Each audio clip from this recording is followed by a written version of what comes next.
दोस्तों, जैसा कि आप लोग जानते ही हैं कि मोहम्मद रफ़ी साहब एक बहुत ही महान शख्सियत थे और सभी लोग उनकी बहुत ही इज़्ज़त किया करते थे। यहाँ तक कि उनके दौर के और गायक भी रफ़ी साहब को पूरी इज़्ज़त दिया करते थे और उनकी गायकी के कायल थे। आज के इस वीडियो में हम रफ़ी साहब के दौर के ही एक और महान गायक मन्ना डे साहब का इंटरव्यू दिखाने वाले हैं, जिसमें मन्ना डे साहब बता रहे हैं कि बाकी गायकों और रफ़ी साहब की गायकी में क्या फ़र्क है और जो रफ़ी साहब कर सकते हैं वो कोई दूसरा गायक नहीं कर सकता। चलिए सुनते हैं ये इंटरव्यू। दादा, आपने कितनी फिल्मों में गाने गाए होंगे और कितने गाने गाए होंगे, कुछ हिसाब किताब रखा है? ये तो मैं बोल नहीं सकता हूँ, लेकिन 2,500-3 हजार तो गाने तो मैं गाया हूँ जरूर। एक बात है, आपके जितने भी गाने हैं, ज्यादातर गाने इंसानियत के बहुत नजदीक हैं। उनके बोल, उनके लिरिक्स, एक संदेश है उनमें जी।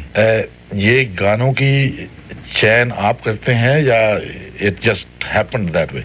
नहीं, ये एक प्लेबैक आर्टिस्ट जब गाने के लिए यानी चुना जाता है जी, वो music director is the final authority. वो चुनते हैं कि भाई हमारे इस ढंग के गाने कौन गा सकता है ठीक से। ठीक ठीक। अब उन दिनों में शुरू में रफ़ी साहब और मुझ में ये चॉइस करना जरा मुश्किल हो जाता था किसी को।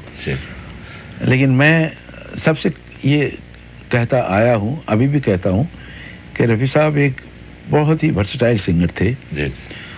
तो उनको जब when he used to be given the preference, I never minded, never. But if it was anybody else, I would definitely stand my grounds, I would even not like it. अच्छा कि आपने रफ़ी जी की याद दिलाई है। एक ज़माना था जब मशहूर और मरूफ 4 गायक थे,